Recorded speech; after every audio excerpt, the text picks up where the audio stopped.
जी जो है सपोर्ट करेंगे। एक ही मात्र मेरे ख्याल से उस समय ये जेंट्स टीचर थे, बाकी मैडम ने कहा कि अधिकांश लेडीज ही टीचर रहती हैं और 75% शिक्षा विभाग में 75% लेडीज टीचर ही हैं आज के ज़माने में। और है उनका बहुमत 90 हो गई। हाँ 90 हो गई, सर ने और बढ़ा दी।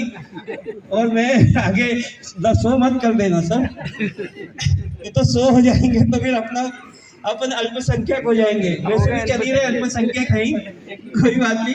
पर अच्छा है, नारी शक्ति आगे बढ़ रही है और टीचिंग स्टाफ उनके जैसी संयम शक्ति वाली जो है टीचर हो नहीं सकते। एक छोटे से बच्चे को माँ ही संभाल सकती है। आप घर पे जाके देखना, आपने कभी अपने संयम शक्ति रहती है और वो सहन कर लेती हैं। बच्चों को किस प्रकार से टैकल करना है वो उनको ज़्यादा आता है, इसलिए टीचर और देखभाल के स्टाफ में, हॉस्पिटलिटी में, और दोनों जगह आपको नारी शक्ति का बहुमत नजर आएगा।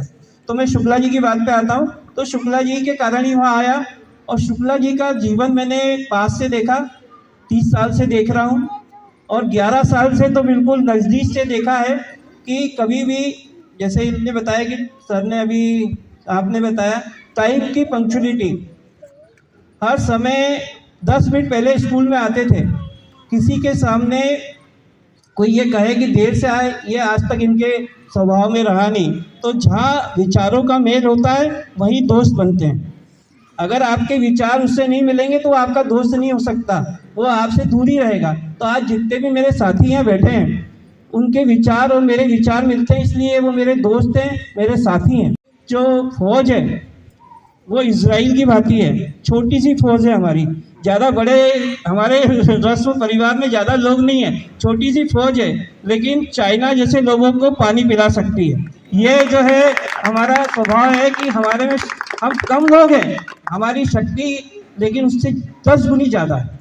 तो आप देख रहे होंगे कि सर ने कहा कि राज्य आदर्श शिक्षक मंच नाम है, ऐसे और दूसरे भी नाम हो सकते हैं, लेकिन आदर्श इसलिए कि हमारे साथ में जो भी बैठे हैं यहाँ पे, भले ही रिटायर हो गए हों या कार्यरत हों, लेकिन वो अपने कर्तव्य को पहले देखते हैं, बाद में कुछ काम करते हैं।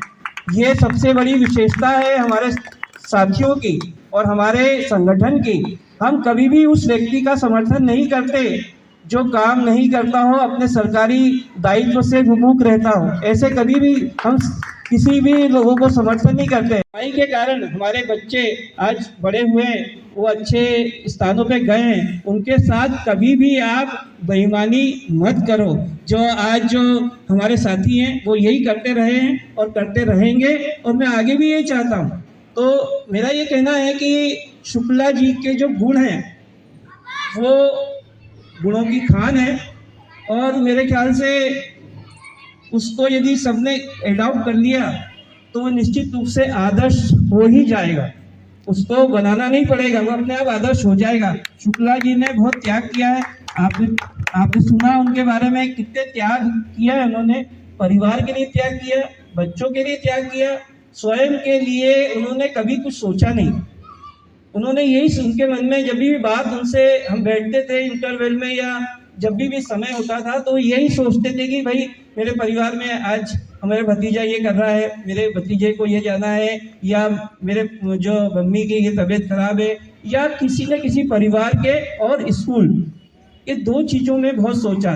जो जरूरतमंद है समाज के लिए और वो समाज को दान देने की भी सोचें, और वो भी ऐसी दान कि इस हाथ से दें तो उस हाथ को पता ना चले, वो शुक्ला जी ने किया है।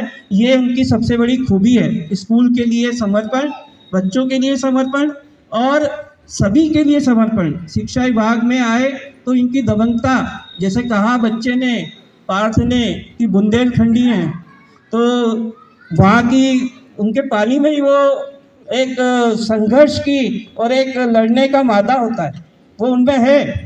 और इन्होंने दिखाया भी, कभी किसी से डरे नहीं, अपने हक के लिए, अपने अधिकार के लिए किसी के सामने कभी झुके नहीं है और हक लेके रहें। और यही कारण है कि हम उनके साथ में हैं, वो हमारे साथ में हैं।